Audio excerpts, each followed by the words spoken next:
지난 주일에 이어서 계속해서 오늘 시편 103편을 함께 나누도록 하겠습니다. 이 시간에 1절에서 마지막 22절까지를 우리 같이 읽도록 하겠습니다. 다 같이요. 내 영혼아 여호와를 송축하라. 내 속에 있는 것들아 다 그의 거룩한 이름을 송축하라. 내 영혼아 여호와를 송축하며 그의 모든 언택을 잊지 말지어다. 그가 내 모든 죄악을 사하시며 내 모든 병을 고치시며 내 생명을 밤일에서 속량하시고 인자와 긍휼로 관을 씌우시며 좋은 것으로 내 소원을 만족하게 하사 내 청춘을 독수리같이 새롭게 하시는도다. 여호와께서 공의로운 일을 행하시며 억압당하는 모든 자를 위하여 심판하시는도다. 그의 행위를 모세에게 그의 행사를 이스라엘 자손에게 알리셨도다. 여호와는 긍휼이 많으시고 은혜로우시며 노하기를 더디하시고 인자하심이 풍부하시도다. 자주 경책하지 아니하시며 너를 영원히 품지 아니하시리로다. 우리의 죄를 따라 우리를 처벌하시는 아니하시며 우리의 죄악을 따라 우리에게 그대로 갚지는 아니하셨으니 이는 하늘이 땅에서 높은 같이 그를 경외하는 자에게 그의 인자하심이 크심이로다.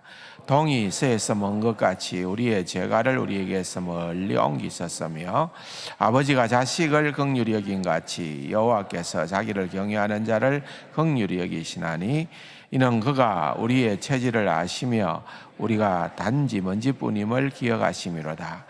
인생은 그날이 불과 같으며 그 영화가 들의 꽃과 같도다. 그것은 바람이 지나가면 없어지나니 그 있던 자리도 다시 알지 못하거니와 여호와의 인자하심은 자기를 경외하는 자에게 영원부터 영원까지 이르며 그의 의는 자손의 자손에게 이르리니 곧 그의 언약을 지키고 그의 법도를 기억하며 행하는 자에게로다. 여호와께서 그의 보좌를 하늘에 세우시고 그의 왕권으로 만유를 다스리시도다. 능력이 있어 여호와의 말씀을 행하며 그의 말씀의 소리를 듣는 여호와의 천사들이여 여호와를 송축하라. 그에게 수종들며 그의 뜻을 행하는 모든 천군이여 여호와를 송축하라. 여호와의 지으심을 받고 그가 다스리는 모든 곳에 있는 너희여 여호와를 송축하라. 내 영혼아 여호와를 송축하라. 아멘. 감사합니다. 지난 주일날 우리가 추수감사절을 보내면서 하나님께서 우리에게 베풀어 주신 그 모든 은택을 기억하며 하나님을 송축하자라는 주제로 또 세례성 잔식이 있는 연고로 인해서 아주 짧게 말씀을 나누었습니다. 그래서 좀 아쉽기도 하고 또 뿐만 아니라 감사와 찬양이라는 것은 추수감사절 때만 하는 건 아니죠.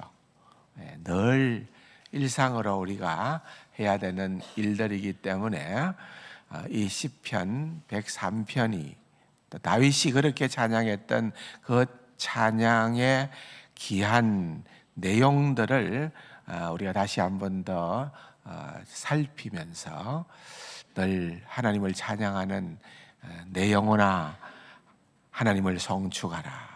1절과 마지막 절에서 이것이 딱 뭐라 그럴까요? 시작과 마지막을 장식을 하고 있잖아요. 그건 우리의 전부라는 거죠. 우리의 삶에 있어서 찬양이 얼마나 있느냐. 지난주일에도 말씀을 드렸던 것처럼 정말 다윗도 그랬다고 한다면은 우리도 역시 하나님을 찬양하는 그러한 선언을 해야 되고 고백을 해야 되고 그러한 훈련을 해야 되고 그래서 우리가 우리 속 내 영혼을 향하여 또 나의 전 존재를 향하여 지정의를 향하여 우리가 하나님을 전적으로 찬양하는 그러한 삶의 습관들이 너무나도 중요하다는 것을 일단 말씀을 드렸습니다. 그래서 구조적으로 볼 때에 먼저 전체 구조가 1절에서부터 5절까지는 다윗이 자기 자신의 영혼을, 그러니까 솔로라는 거죠. 솔로. 내가 내 영혼을 향하여 내가 하나님을 찬양하겠다. 언제든지 어느 때든지 그렇게 하나님을 찬양해야 한다는 것을 자신에게만 먼저 얘기를 하는 거죠. 그러나 그것으로 멈추는 것이 아니라 다음 6절에서부터 계속해서 18절까지에 나타나는 것은 이제는 합창입니다. 공동체로, 우리가 공동체로 나만 하나님이 이러이러한 분이시다 하고 찬양하는 데서 머무는 것이 아니라 우리 모두가 똑같이 하나님의 인자하심, 하나님의 긍휼하심, 하나님께서 우리에게 베풀어 주신 무한한 은혜들을 어떻게 해라고 얘기하는가 하면은 기억하고, 그렇죠, 기억하고. 신앙은 기억하는 것과 일맥상통한다고 말씀을 드렸습니다. 불신앙은 잊어버리는 것. 그 잊어버린다는 것은 어쩌다가 그냥 놓쳐버리는 것이 아니라 이것은 의도적이라는 거죠. 그래서 우리가 하나님을 찬양하는 것은 이게 의도적으로 우리가 하나님을 생각하고 하나님의 존재 앞에 내가 서서 하나님의 영광을 위해서 하나님을 찬양하는 거고, 의도적으로 그것을 내려놓고 그것을 팽개치고 그렇게 하는 것은 내가 의도적으로 하는 거니까 이게 불신앙과 깊은 관련이 있는 거예요. 불신앙과 깊은 관련이 있다는 것. 뿐만 아니라 이제 19절부터 마지막 절까지의 내용을 보면 놀라웠게도 하나님께서 만드신 온 우주가 천하 만상이 대표적으로 천군 천사를 동원을 하는 거죠. 우리만 하나님을 영화롭게 하고 하나님을 성축해서 되는 것이 아니라 하나님께서 지으신 모든 것들이 비록 천군 천사라 하더라도 하나님을 찬양하는 그런 우주적인 찬양이 되어야 한다. 그렇게 다윗은 선포하면서 마지막으로 다시 한 번 더 자신을 향하여서 내 영혼아 주를 찬양하자고 그렇게 명하고 있는 것을 보게 되는 것입니다. 그런데 물론 하나님께서 얼마든지 능력이 있으시기 때문에 모든 것들로, 심지어는 우리 모두에게도 우리는 눈만 뜨면은 자동적으로, 기계적으로, 인위적으로, 억지로 하나님을 찬양할 수 있는 그런 존재로 우리를 그렇게 만들어 버릴 수도 있겠죠. 근데 그건 진짜 찬양이 아니잖아요. 그건 진짜 찬양이 아니잖아요. 진짜 찬양은 어떻게 비롯되어지는 것인가 하면은 그것은 우리의 행동으로 반응하는 것이, 그것이 정말 하나님께서 나에게 베풀어 주신 것들을 기억할 때예요. 하나님께서 내게 베풀어 주신 2절에 있는 말씀처럼 모든 은택을, 하나님께서 내게 베풀어 주신 그 모든 은택을 내가 잊어버리지 아니하고 내가 그것을 기억하고 그것을 묵상하고 그걸로 인하여서 자동적으로 발현되어지는 것이, 샘솟듯 흘러나오는 것이, 그것이야말로 진짜 백이 찬양이 될 수 있다. 그것을 다윗이 우리에게 가르쳐주고 있는 것입니다. 그래서 그 모든 은택이 뭐냐? 지난 주일날 한 가지만 말씀을 드렸는데 3절에 보면은 첫 번째로 나오는 것이 하나님께서 우리의 죄를 사해 주셨다. 이게 첫 번째라는 거예요. 하나님께서 우리의 죄를 사해 주시는 그 은혜가 제일 먼저라는 거예요. 우리가 다 죄인인 거로, 우리가 다 허물이 많은 거로 하나님께서 우리의 죄를 사하시고 용서해 주지 않는다고 하면은 다른 모든 은혜는 다 아니라는 거예요. 그건 가장 첫 출발점이, 가장 기초가 되는 것이, 하나님의 모든 은혜에 무엇보다도 우선하는 것은, 그것은 죄사함의 은혜라는 거예요. 우리 모두가 죄사함을 입었지 않습니까? 그 하나님의 은혜로부터 감사가 터져 나오는 겁니다. 믿습니까? 하나님의 은혜가 그렇게 비롯되는 겁니다. 만약에 이 죄사함이 없이는 여러분, 다른 어떠한 복들이 우리에게 주어진다 하더라도 그것은 하나님을 가까이 하는데 장애물이 될 수밖에 없는 거예요. 방해거리가 될 수밖에 없는 거다는 것을 우리는 알아야 된다는 것입니다. 그래서 여러분, 우리는 하나님께서 내 죄를 용서하셨다, 이것 때문에, 그리스도인은 죄사함을 받은 자 아니에요. 이것 때문에 우리는 항상 감사할 수 있다. 항상 감사할 수 있다. 우리가 어떻게 감사를 하느냐? 헌금도 낼 수도 있고, 섬길 수도 있고, 기도할 수도 있고, 뭐 온갖 것들을 다 할 수 있지만은 그 첫 번째가, 가장 중요한 반응은 찬양이라는 거예요. 하나님을 찬양함으로 그렇게 우리가 반응을 해야 된다는 것을 보게 되는 것입니다. 하나님은 우리의 모든 죄를 사해 주시는 하나님이심을 믿으시기 바랍니다. 우리가 어떠한 죄인이라 하더라도 우리의 죄를 가지고 주님 앞으로 나아가면은 주께서 우리의 죄를 다 씻어 정하게 해 주신다는 거예요. 하나님이 기분이 나빠서, 오늘은 내가 기분이 별로니까 니 또 그딴 죄를 짓고 와서 안 돼, 이렇게 하시는 하나님이 아니시다는 거예요. 제가 군생활을 좀 오래 했잖아요. 한 15년 했는데 많은 지휘관들을 만나서요. 그런데 제가 의정부의 모 사단에 근무할 때에 지휘관의 별명이 있었어요. 사단장은 별이 2개입니다. 그런데 그분의 별명은 투스타가 아니고 하사였어요. 하사. 사람들이 그분을 겉으로는 존경하는 채 하는데 실제적으로는 그렇게 하지 않는 거예요. 근데 이분이 특징이 하나 있습니다. 너무 야단을 쳐요. 아침부터 저녁까지 눈에만 띄면 야단을 치시는 그런. 그러니까 이제 야단을 친다는 것도 어느 정도 애정이 있으니까 그렇겠죠. 가르치기 위해서 하는 건데 밑에서 참모들은 그게 힘든 거예요.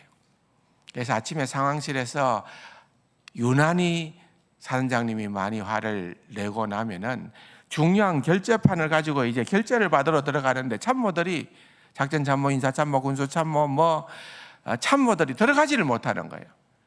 그럴 때 저한테 긴급 요청이 옵니다. 목사님 좀 올라오십시오. 목사님이 올라와서 사단장님하고 차 한잔하고 계시면은,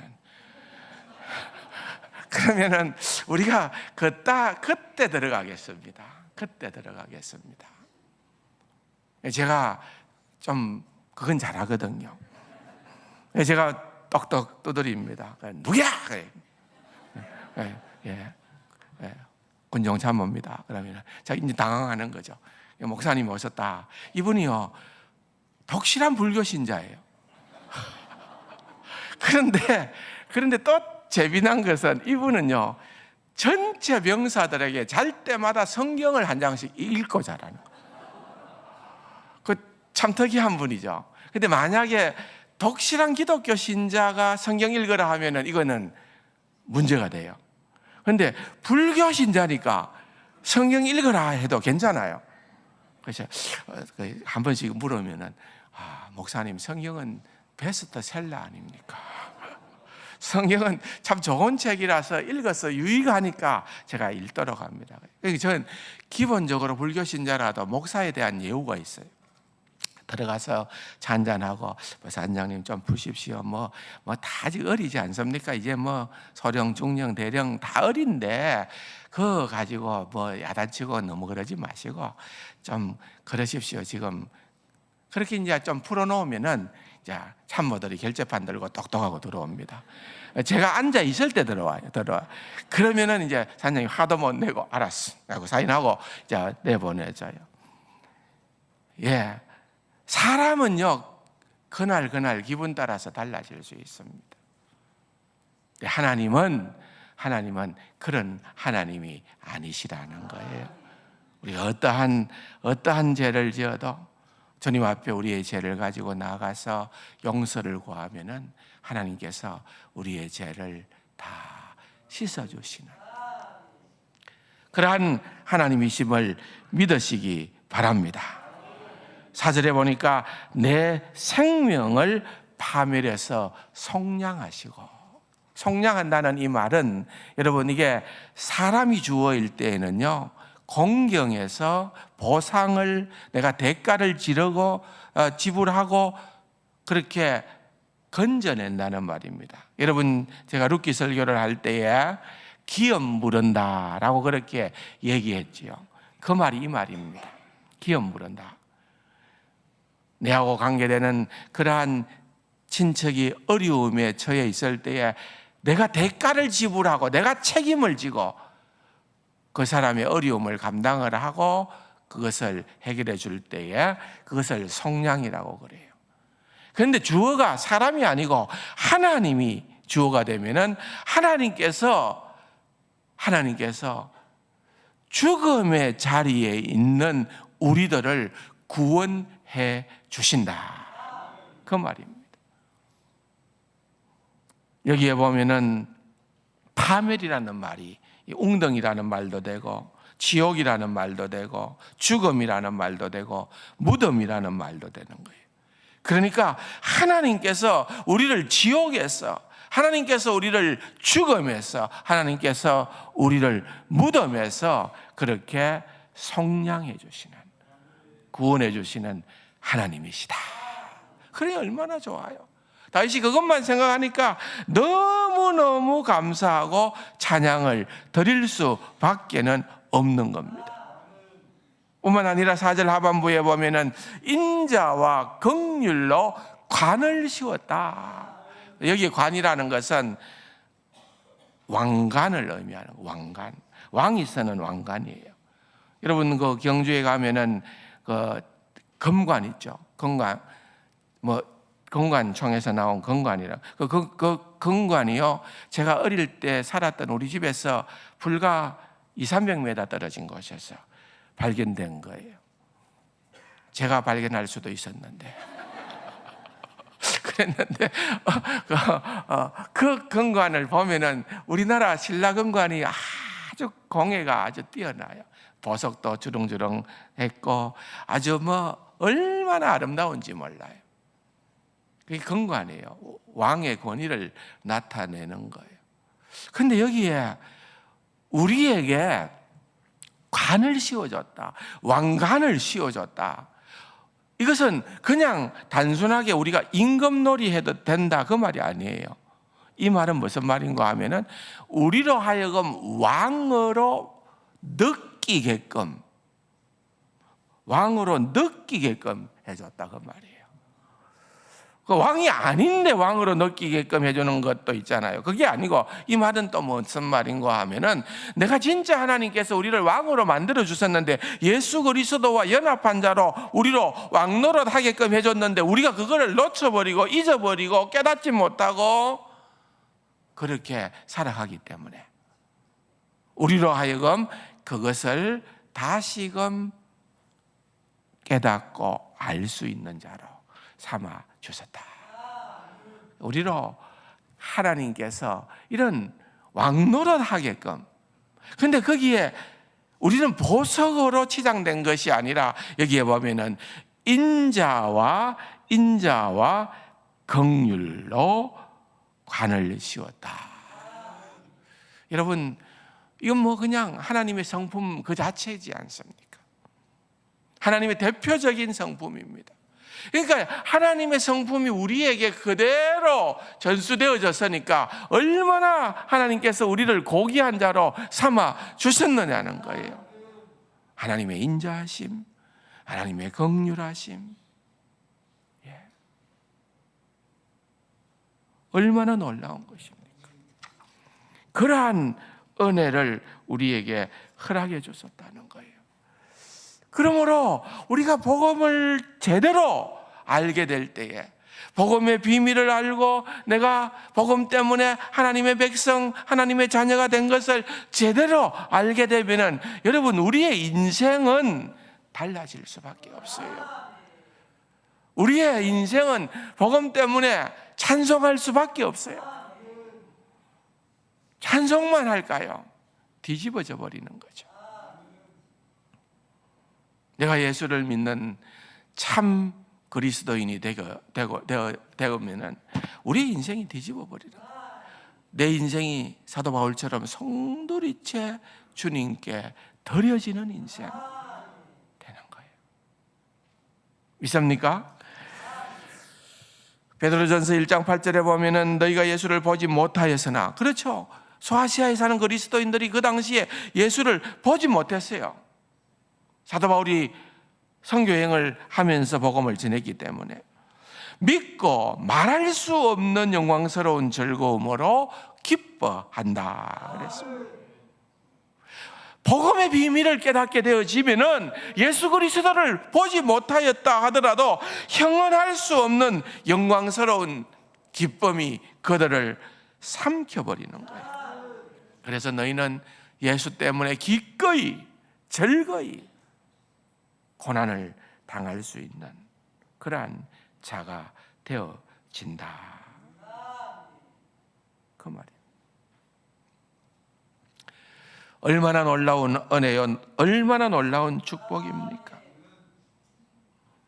우리가 하나님의 성품을 입은 자들이었지만은 아담의 범죄 타락함으로 말미암아 이러한 성품들이 손실이 되고 깨어지고 비뚤어지고 무너져 내리게 되어졌는데, 예수 그리스도로 말미암아 우리가 이제는 하나님의 자녀가 되고, 이것이 하나님의 형상의 회복입니다. 그러한 하나님의 성품이 우리에게 회복되어진다는 거예요.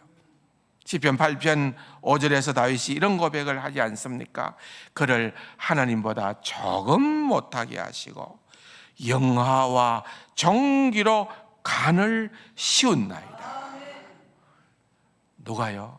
우리를 그렇게 하셨다는 거예요. 오늘 본문에도 보면은 5절에 좋은 것으로 내 소원을 만족하게 하사 내 청춘을 독수리같이 새롭게 하시는도다. 믿습니까? 이 소원이라는 원래적 직역을 하면은 그 단어의 의미는 입입니다. 입. 여러분, 그런데 그게 소원으로 의역이 됐지만 참 잘된 의역이에요. 우리의 소원, 우리의 입으로 말하는 그 모든 것들이 다 만족하게 된다. 누구 때문에요? 하나님 때문에는 거예요. 여러분, 세상은요 만족이라는 것이 없습니다. 돈을 아무리 많이 소유했다 하더라도 만족이 없습니다. 남편도 자식도 아내도 그 무엇도 나를 진정으로 만족시켜 줄 수 있는 존재는 없습니다. 우리가 하나님으로부터만 발견할 수 있는 이 온전한 만족을 다른 쪽으로부터 발견하고 얻으려고 하게 되어지면은 그것은 우리에게 고통을 만들어주는 상황이 된다는 걸, 그걸 알아야 되는 거예요. 내 청춘을 독수리같이 새롭게 한다. 이 독수리는요 좀 뭔가 모르게 좀 웅장하잖아요. 장엄하잖아요. 독수리가 한번 날개를 쫙 펴고 여러분 공중을 비상하는 그런 모습을 보면은 자, 정말 멋있다 그런 생각이 들잖아요. 이사야서도 보면은 여호와를 앙망하는 자는 독수리가 날개친 같이 그렇게 비상하는 자들이라는 거예요. 이건 힘이 있는 거예요, 여러분. 근데 정말 여러분, 우리가 인생을 살아가면서 나이가 점점 들어가잖아요. 사도 바울이 어떻게 이것을 다시금 표현했는가 하면은, 고린도후서에 보면은 우리가 낙심하지 아니하노니 우리의 그 사람은 어떻게 된다고요? 우리의 그 사람은, 육체는 낡아지나 우리의 속사람은 우리의 그 사람이 낡아지는 만큼 우리의 속사람은 어떻게 된다고요? 날로 새로워진다. 얼마나 좋습니까? 좀 젊으신 분들은 좀 실감이 안 나겠지만은요, 저 정도 나이가 되어지면은 조금은 느낌이 와닿습니다. 이 말씀이요, 특별히 이런 표현은 잘 안 쓰는 표현이지만은 저 이상의 분들에게 풍성이 임하기를 바랍니다. 좀 나이가 드신 분들 있죠. 나이가 드시려 실망하지 마시고 낙심하지 마시고, 우리의 그 사람은 어차피 그렇게 무너져 내립니다. 그러나 그것 때문에 실망할 자들이 아니라 우리의 속 사람은 오히려 하나님께서 우리의 청춘을 독수리같이 새롭게 하듯이 우리의 속 사람이 정말 젊음을 경험하게 되어지는, 독수리가 비상하는 것과 같은 그러한 은혜가 넘쳐나기를 주님의 이름으로 축원합니다. 조금 더 설까요? 6학년뿐 아니라 5학년, 4학년, 우리 3학년 다 좋아요. 다 이런 은혜가 있기를 바랍니다. 그렇게 되어질 줄로 믿습니다. 이런 것들을 다윗이 생각을 하니까 하나님을 찬양하지 않을 수가 없고 하나님을 성축하지 않을 수가 없는 그러한 형편에 놓이게 된다는 거죠. 그러면서 이제 6절부터 18절까지는 이제는 합창입니다. 언약 공동체를 향하여서 하나님을 기억하자고, 하나님께서 우리에게 베풀어 주신 이 모든 것들을, 이런 엄청난 은혜들을, 언택들을 우리가 놓치지 말고 기억을 하자. 그러면서 6절에 보니까 여호와께서는 공의로운 일을 행하시며 억압당하는 모든 자들을 위하여 심판하신다고 그렇게 얘기를 합니다. 그러면서도 8절에 보면은 여호와는, 8절 너무 중요하니까요, 한번 같이 읽어봅시다. 시작. 여호와는 긍휼이 많으시고 은혜로우시고 노하기를 더디하시고 인자하심이 풍부하시도다. 이 말씀이 구약성경에 좀 자주 등장하죠. 굉장히 은혜가 되는 말씀입니다. 그런데 여러분, 이 말씀이 어디에, 구약성경 어디에서 제일 먼저 나올까요? 아세요? 예. 우리 역시 강장로님 대단하십니다. 금송아지 사건 아시죠?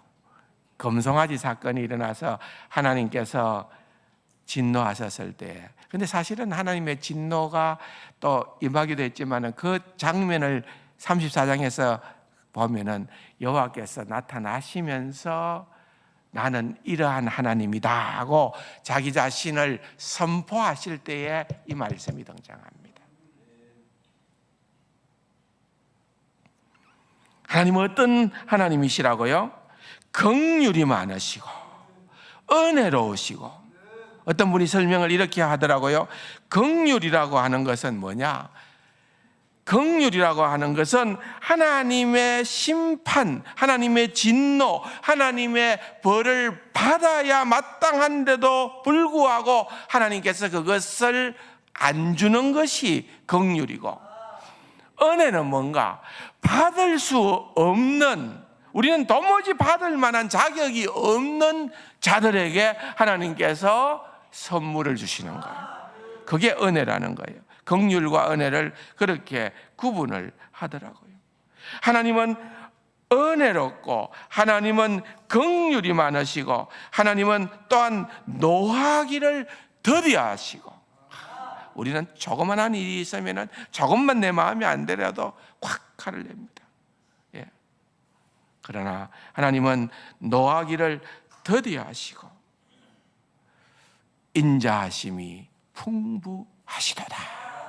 그 하나님의 인자하심, 하나님의 언약적 사랑, 그것이 풍부하다는 거예요. 그 놀라운 것들을 다윗은 그야말로 그의 이스라엘 백성들이 그 금송아지 사건 때부터 그들이 경험했던 그것을 다시 한 번 더 소환하는 거예요. 그래서 하나님은 이런 분이지 않습니까? 하나님은 내 생애를 돌아보니까 하나님은 이런 분이었습니다.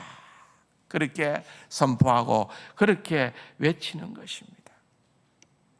10절에는 우리의 죄를 따라 우리를 처벌하지 아니하시고 우리의 죄악을 따라 우리에게 그대로 갚지 아니했다. 이 말은 여러분 좀 생각해 볼 필요가 있는 말입니다. 왜냐하면 공의로운 하나님이에요. 공의롭다는 말은 내가 열의 죄를 지었으면 열에 해당되는 벌을 주시는 게 공의예요. 그죠? 근데 여기에 법인은 뭐라고 합니까? 우리의 죄를 따라 우리를 처벌하지 아니하시고 우리의 죄악을 따라 우리에게 그대로 갚지 않는다는 거예요. 그 말은 하나님이 공의롭지 않다는 말처럼 혹시 들릴는지 모르지만은 그 말이 아니라 이건 하나님의 인자하심을 강조하는 거예요. 하나님의 공의는 살아 있습니다. 하나님의 공의는. 그런데 그러면은 10의 죄에 대한 10의 형벌을 우리를 대신해서 누가 지불하셨느냐? 예수 그리스도라. 복음의 비밀이 여기에 숨겨 있는 겁니다. 구약에는 그런 표현이 다 등장하지 않는다 하더라도 거기에는 장차 오실 메시아에 대한 그 놀라운 내용이 다 시편 속에 들어있고 포함되어 있다는 거예요. 사랑하는 성도 여러분, 이것이 바로 우리 주 예수 그리스도를 통하여 우리가 누릴 수 있는 그러한 놀라운 은혜예요. 내가 그것을 다 지불하지 않아도 되는 이유는 이미 그 죄값을 십자가에서 우리 주 예수 그리스도께서 다 지불하셨기 때문에. 그러므로 사도 바울은 로마서 8장에서 그리스도 예수 안에 있는 하나님의 사랑에서 끊을 수 없느니라 그랬습니다. 그리스도 예수 안에 있는 하나님의 사랑. 그 인자하심은 누구에게 허락되어지는가? 11절에 보면은 그를 경외하는 자에게, 13절에 보니까 자기를 경외하는 자를 긍휼히 여기신다. 17절에도 보면은 여호와의 인자하심은 자기를 경외하는 자에게 영원부터 영원까지 이른다. 여러분, 결국은 그리스도인에 대한 정의는 여호와를 경외하는 자다. 여호와를 경외한다. 이것은 여호와를 두려워한다는 말과는 또 다른 말이에요. 경외한다는 것은 하나님을 두려워함도 있지만은 그분의 인자하심을 생각하며 그분을 전적으로 신뢰하고 의지하고 그분을 의식하면서 살아가는 그 삶을 의미하는 것입니다. 그러한 자들은 내 영혼아 여호와를 송축하라. 그렇게 하나님을 찬양할 수밖에 없는 것입니다. 12절은 뭐라고 얘기를 하고 있습니까? 동이 서에서 먼 것 같이 우리의 죄가를 우리에게서 멀리 옮기셨다. 여러분, 동이 서에서 먼 것 같이, 이건 점이 아니고요, 동은 한없이 동쪽으로 가야 되고 서는 한없이 서쪽으로 가야 되는데 동이 서에서 먼 것 같이라고 하는 말은 이것은 헤아릴 수 없는 거리라는 거예요. 그래서 어떤 목사님은 이걸 정말 이렇게 잘 설명을 했습니다. 한번 들어보세요. 우리는 한꺼번에 동쪽과 서쪽 두 방향을 바라볼 수가 없다. 하나님은 우리의 죄를 용서하실 때 우리의 죄와 우리를 두 개의 다른 지평에 놓으신다. 하나는 동쪽 지평에, 하나는 서쪽 지평에 그렇게 놓으신다는 거예요. 이게 동이 서에서 먼 것 같이 우리의 죄가를 우리에게서 멀리 옮기셨다는 그 말입니다. 우리가 동이면 우리의 죄과는 서쪽으로 보내신다는 거예요. 우리의 죄와 우리를 두 개의 다른 지평에 놓으신다. 그래서 그분은 우리의 죄를 바라보실 때 더 이상 우리를 바라보지 않으시고, 우리를 바라보실 때 더 이상 우리의 죄를 바라보지 않으신다. 여러분, 그냥 우리는 너무 쉽게 동이서에서 먼 것 같이 이렇게 많이들 얘기를 했는데, 이 의미가 들어가서 보니까 이렇게 풍성하다는 것을, 하나님께서 우리의 죄를 용서하시되 우리를 바라보실 때는 아예 우리의 죄는 보지 않는다는 거예요. 그럴 정도로. 그래서 2절과 3절에 우리의 죄를 용서하신다는 그 말이 동이서에서 먼 것 같이 이렇게 완전하고 이렇게 완벽한 죄의 용서를 의미하는 말이다. 야, 정말 그렇게 해석을 해놓은 것을 보고 감탄을 했습니다. 얼마나 멋있습니까? 우리 모두는 다 주님 안에서 용서받은 죄인입니다. 내가 대단한 존재가 아닙니다. 오늘 본문에 보면 13절 14절에 보면 결국은 우리는 우리의 체질을 아시며 우리가 단지 먼지뿐임을 기억한다. 우리는 하나님께서 흙으로 만들어 놓은 존재입니다. 15절에는 풀과 같고 들의 꽃과 같다고 했습니다. 16절에는 지나가는 바람과도 같은 그런 존재라고 얘기를 하고 있어요. 그런 아무것도 아닌 존재, 그런 허무한 존재임에도 불구하고 하나님께서 하나님의 인자하심으로 우리에게 허락해 주셨다. 그러면서 18절에 보니까 곧 그의 언약을 지키고 그 법도를 기억하여 행하는 자에게로다. 여기도 보면은 기억한다, 기억한다, 이 표현이 등장을 하고 있습니다.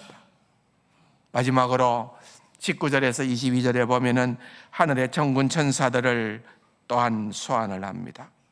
19절에 여호와께서 그의 보좌로 하늘에 세우시고 그의 왕권으로 만유를 다스리시는도다. 하나님은 온 세상을 다스리는 왕이시기 때문에 천사들이여 천군들이여 여호와를 찬송하라, 그 말입니다. 22절에 여호와의 지으심을 받고 그가 다스리는 모든 곳에 있는 너희여, 여호와의 다스림을 받는 이 세상에 존재하는 모든 만물이여, 그 말입니다. 너희는 여호와를 송축하라. 너희는 하나님을 찬양하라. 그러면서 자기 자신을 향하여서 마지막으로 내 영혼아 하나님을 여호와를 송축하라. 그의 은혜를 잊지 말지어다.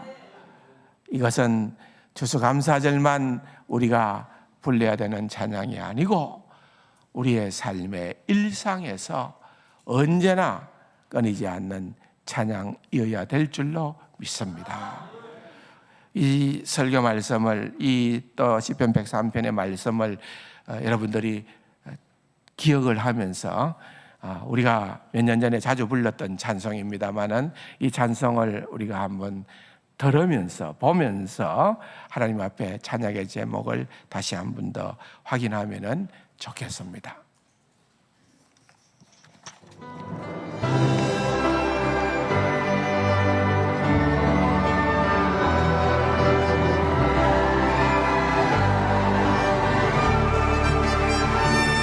Bless the Lord, oh my soul, oh my soul, worship His holy name, sing like never before, oh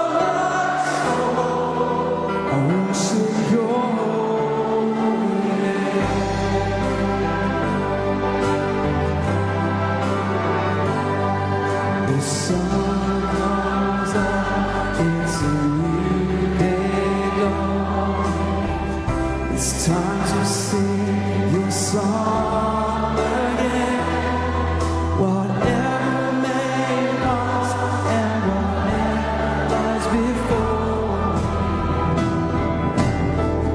Let me sing with the evening come. Bless the Lord, my soul, oh my soul. Worship His holy name. Sing like never before. Oh my soul, I worship Your holy name.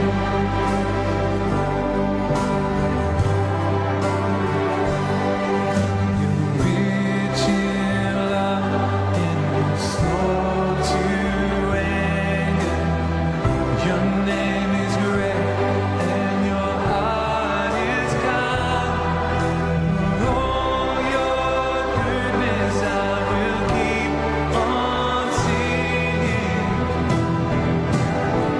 2,000 reasons for my heart to find.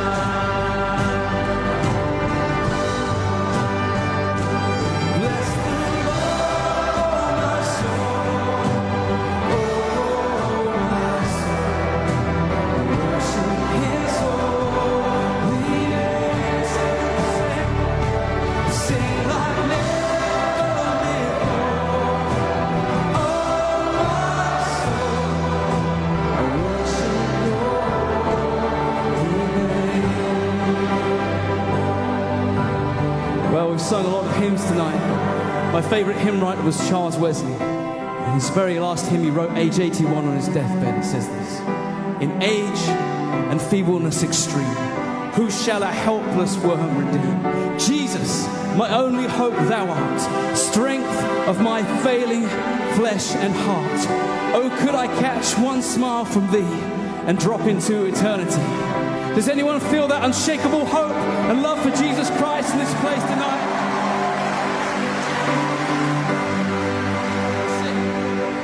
Yes, on that day when my strength is failing, the end draws near and my time has come. Oh, Jesus, still my soul will sing Your praise unending. 10,000 years and then forevermore. Oh, it's gonna be forever. Bless the Lord, my soul, oh my soul. Worship His holy name. Sing like never before. Oh my soul, I worship Your holy name. Bless the Lord, my soul, worship His holy name. Sing like never before. Oh my soul, I worship Your holy name. My King, my God, I will worship Your holy name forevermore.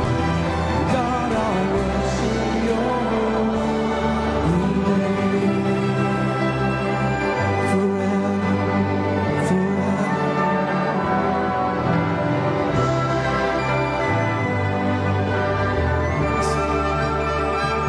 So sing like never before. I worship Your holy name. I worship Your everything in me. God, I worship Your holy name. We worship You. Bless the Lord. Bless the Lord. 예. 많이 불렀던 찬양이죠. 생각이 나죠. 예. 기도하시고 찬양하시고 삶에 적용하시는 은혜가 있기를 바랍니다. 참 좋으신 아버지 하나님 감사합니다. 우리의 삶이 전적으로 하나님의 은혜인 줄을 한시도 잊지 않는, 기억하며 주님께 감사와 찬양하는 귀하고 복된 우리 세상 가족들 다 되게 하여 주옵소서. 존귀하신 예수님의 이름으로 감사기도 드립니다. 아멘. 다 같이 일어나서서 우리